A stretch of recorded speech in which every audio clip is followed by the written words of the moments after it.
Hello everyone and welcome back to Law Statistics. Today's presentation is based on a significant update, that is Google Paytm feud. Is it time to regulate application stores in India? So let's initiate the presentation. Recently, the Paytm application was taken down from the Android Play Store by Google on the ground that it featured games that were against Google's gambling policy. Google claimed that the cashback feature of the Paytm game called Indian Cricket League facilitated unregulated gambling. However, Paytm was restored on the Play Store after it agreed to remove its cashback feature. With this background, this article examines how application stores such as Google's Play Store are regulated in India.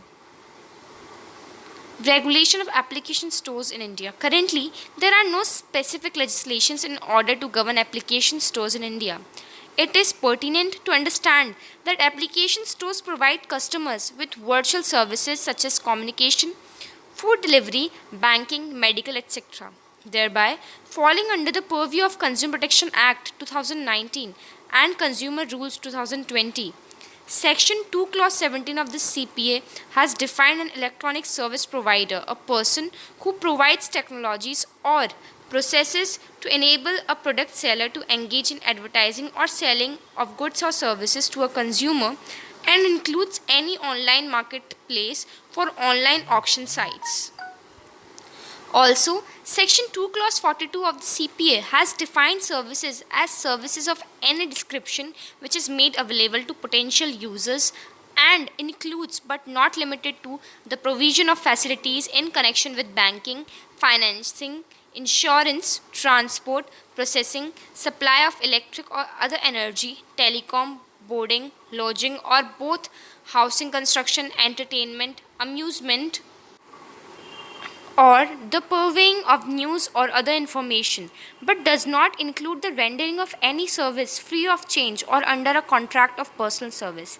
Hence, a conjoint reading of both these provisions implies that application stores can be considered as electronic service providers who facilitate the aggregation of users at a common platform. Under the erstwhile Consumer Protection Act 1986, the online marketplace entities often used the shield of safe harbor protection provided to intermediaries under Section 79 and Section 81 of the Information Technology Act 2000 and the provisions of Information Technology Act Rules 2011 to escape all liabilities with respect to the contract between buyers and sellers. Thus, reference must be made to the case of Christian Louboutin SAS versus Nakul Bajaj and others, wherein the court observed that so long as they are mere conduits or passive transmitters of the records or of the information, they continue to be intermediaries, but merely calling themselves as intermediaries does not qualify all e-commerce platforms or online market. From the conjoint reading of the provisions of the CPA and the judicial interpretation of intermediaries in the aforementioned case, it is evident that the application stores fall under the ambit of an electronic service provider as laid down under the CPA. The e-commerce rules define an e-commerce entity as any person who owns, operates or manages digital or electronic facility or platform for electronic commerce. Rule 2 Clause 2 of the e-commerce rules states that the rules are applicable to all e-commerce entities irrespective of whether they are established in India or not. Such a provision can impose statutory obligations over application stores such as Play Store, established by Google in California, United States, or App Stores, which was established by Apple in California, United States, etc., even though they are not established in India. Rule 2 Clause A has laid down that it is applicable to all digital products which are sold over digital or electronic network. In the case of application stores, electronic network would be the internet and digital products would be the application. Similarly, from other related provisions of the e-commerce rules, one can ascertain the application store can be brought under the ambit of the said rules. Regulation of application stores in India. Currently, there are no specific legislation in order to govern application stores in India. It is pertinent to understand that application stores provide customers with virtual services such as communication, food, delivery, banking, medical, etc., thereby falling under the purview of Consumer Protection Act 2019 and Consumer Rules of 2020. In Australia, there is no specific legislation to regulate application store. One can observe that the scope of its Competition and Consumer Protection Act 2010 is broad enough to cover issues arising out of application stores. On July 12, 2020, the European Union adopted the regulation of the European Parliament and of the Council on promoting fairness and transparency business users of online intermediation services regulations. Section 2 Clause 42 of the CPA has defined services as services of any description which is made available to potential users and includes but not limited to the provision of facilities in connection with banking, financing, insurance, transport, processing, supply of electrical or other energy, telecom, boarding, lodging, or both, housing, construction, entertainment, amusement, or the purveying of news or other information, but does not include the rendering of any service free of charge or under a contract of personal service. Termination of the entire application is allowed only in severe cases wherein the application violates multiple or all terms and conditions of the application store.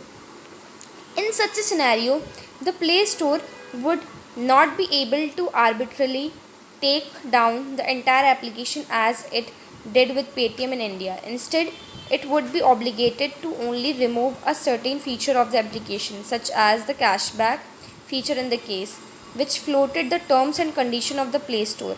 In the light of the same, the authors discussed whether the cashback feature provided by the Paytm in its fantasy support Indian Cricket League actually amounted to gambling. Position of online gambling in India. It is important to realize that the legislature framework of the online gambling in India is not uniform. The Constitution of India has empowered the state to enact laws related to gambling.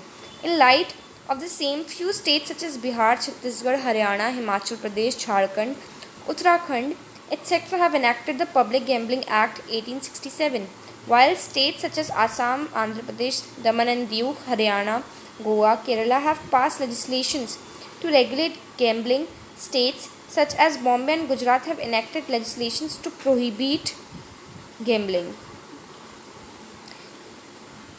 While it is practically impossible to thwart online gambling in India, the authors contend that the recommendations of the Law Commission's report in 2018 titled Legal Framework, Gambling and Sports Betting, including in cricket in India, must be taken into consideration to effectively regulate online gambling in India. The Sports Online Gaming and Prevention of Fraud Bill 2080, which was shelved by the Parliament in 2018, must be reconsidered in order to preserve the integrity in sports. The Supreme Court judgment in this regard remains to be seen. In light of these decisions, one can observe that the Indian Cricket League game of the Paytm greatly resembles the format of fantasy sport Dream 11, which enables users to create their own cricket team consisting of real-life cricket players for the upcoming matches. While such a format has been legally recognized and allowed in the cases discussed above, Google citing Paytm game as a facilitator of unregulated gambling is beyond and the legalities contemplated in the field of Indian fantasy sports. Thus, the authors contend that Google action in this regard can not only be considered as an abuse of its dominant position but also in the violation of India's competition laws. Abuse of dominant position by Google. It is well mentioned fact that the Google is dominant market player in the field of technology. Thus, Google's decision to arbitrarily remove Paytm from its Play Store has raised suspicions of anti-competitive practices by Google. This can be attributed to the fact that Google want to Paytm, which is not only India's go-to payment application but also a major competitor to Google's own payment application, that is Google Pay. This can be considered to be in the violation of Section 4 of the Competition Act 2002, which clearly prohibits a dominant player from abusing its market position. In 2018, the Google was fined with $21 million by the CCI for indulging in a search bias. An appeal against the same is still pending. Also in 2019, CCI had probed into Google's alleged misuse of the dominant position to reduce the ability of smartphone manufacturers to opt for alternative versions of its Android mobile operating system. That's all for today's presentation. Thank you and have a great day ahead.